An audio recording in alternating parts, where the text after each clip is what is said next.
We are so sorry to inform you, only 10 days left. The words echo in my head as I sit on my couch.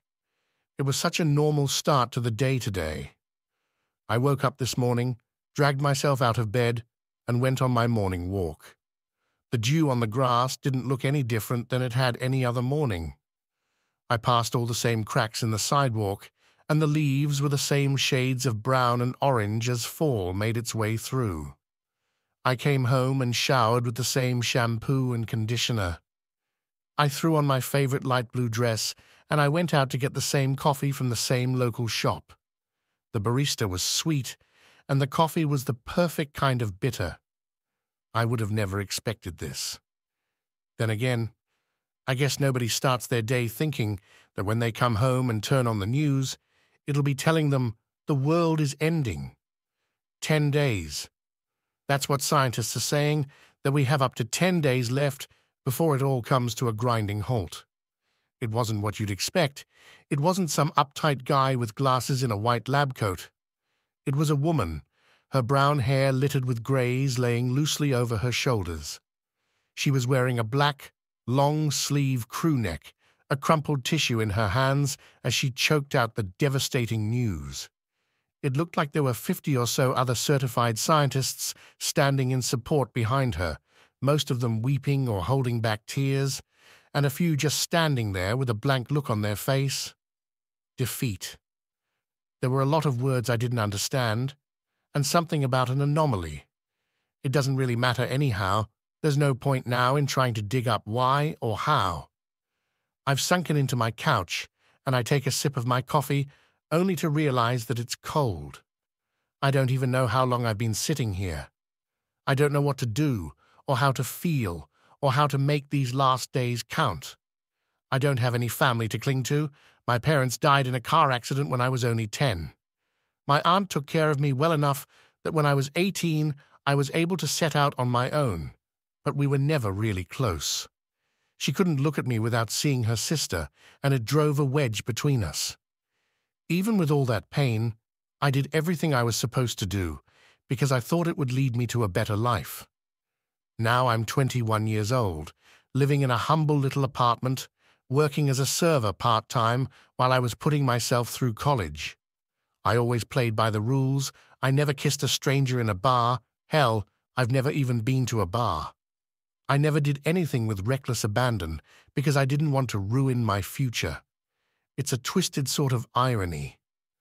I take another sip of my cold coffee and stare at the muted TV screen, thinking of all the things I've never done. My body starts to shake as laughter bubbles up inside me.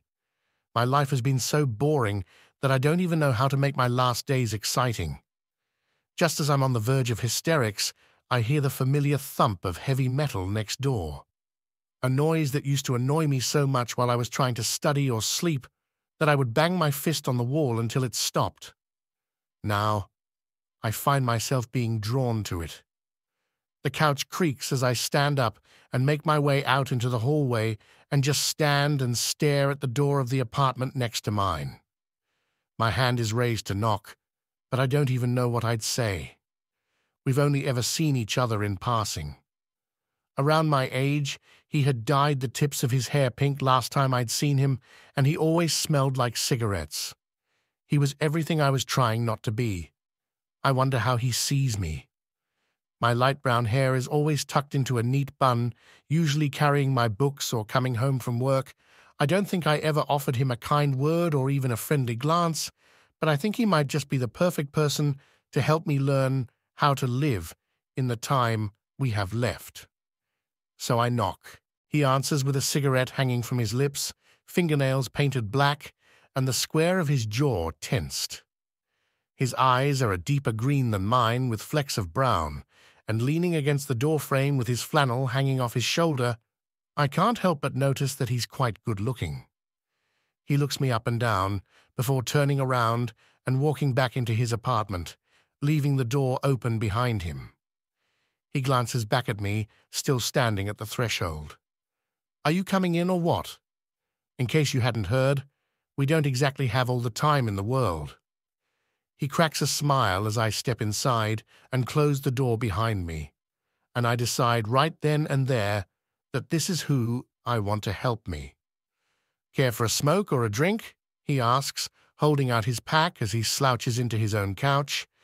I've never smoked a day in my life, not once, but today seems like the perfect day to start. Yeah, actually, I could go for both. That's two things to cross off my bucket list, I guess, smoking and day drinking. I'm Allison, by the way. He holds a lighter up for me. I'm Jay. He breaks out a bottle of cheap whiskey, and it's not long before we are sharing life stories. I guess the world ending will do that for strangers.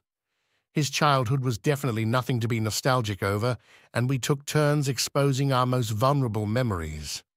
We even laughed about how our only form of prior communication was loud music and fists pounding on walls. The whiskey is warm in my stomach as we take turns swigging when there's a moment of silence, because those moments remind us that the world will soon also be nothing more than something that was. So, do you have any super fun plans for the end of the world? Actually, I was hoping you could help me with something along those lines, I say, and pull out a crumpled piece of paper from my pocket. In the moments before getting up and knocking on his door, I'd made a rough bucket list of all the things I'd always wanted to do, but never had the courage. Would you want to help me cross off some of these? He takes the list from me and starts reading them out loud, amused by the contents of it. Kiss a stranger, dance on a table, see the ocean, break the law, go cliff jumping. He stops reading and looks up at me before reading the next one. Fall in love. He stands up and sighs as he walks over towards where I'm sitting. I know you said your life was boring, but I didn't realize you literally lived life like a grandma. I giggle at the way he says it, and before I know it, he's grabbing 2 backpacks from a closet in the hallway, tossing one in my direction. What's this for? I ask, but he's already wandering around the apartment gathering random supplies.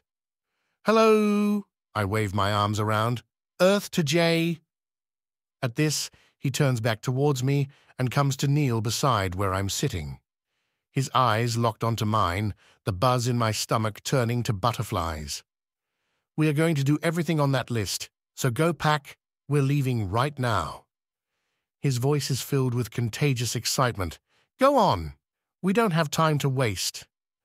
I'm back in my apartment, stuffing my bag with random supplies and clothes, a hurricane of purpose and determination. I stop for a moment to look once more at the muted news. The world is ending, and for some reason I'm smiling from ear to ear because I am finally going to live. I'm going to do everything I never let myself do, and I'm doing it all with the stranger next door. I look up to see him standing in my doorway, a smile pulling at the edge of his lips, reaching out his hand. Are you ready? The world is descending into chaos, but as I take in the pink-haired rule-breaker standing in front of me, ready to take it all on to complete my silly bucket list, I've never felt more alive. I'm ready,